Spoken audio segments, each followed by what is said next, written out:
Dende a Asociación de Comerciantes entre Tendas amosan a súa preocupación ante o que o seu xuizo é unha falta de información sobre cal será o proceder durante a realización das obras da Rúa Progreso en Sanxenxo.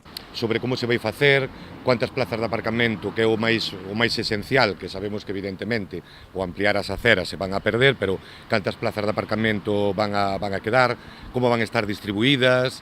Se falaba tamén de que iban cortar algunha das tres zonas que van facer por tramos, que se iba a cortar o 100%. Entonces eso, claro, hai unha inquietude por parte dos comerciantes desas zonas de decir que vai pasar, porque se nos teñen que traer mercancía, non poden pasar as empresas de transporte, se nos tenemos que desplazar, que vai pasar con os nosos clientes, canto tempo vamos a estar, non?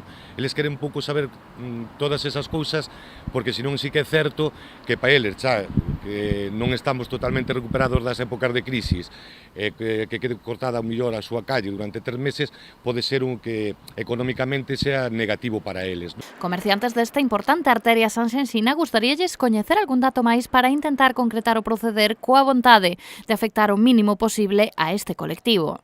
O importante é que houbera moita máis información, no? que o Concello explicara un pouco máis. Imagínome que estarán un pouco esperando a que se licite e depois sí que sempre se va a poder tamén consensuar un pouco. Por lo menos eso é o que esperamos desde Entretendas. Eso que nos lle pedimos un pouco tamén como representación dos comerciantes de entretendas da calle, o que lle pedimos un pouco o Concello, non? Que se clarifique con esos temas, non? Julio Presas, presidente da entidade de comerciantes, fai fincapé ao afirmar que, a pesar de estas dúbidas, todos os comerciantes están de acordo con esta humanización para conseguir amosar a mellor cara da vila.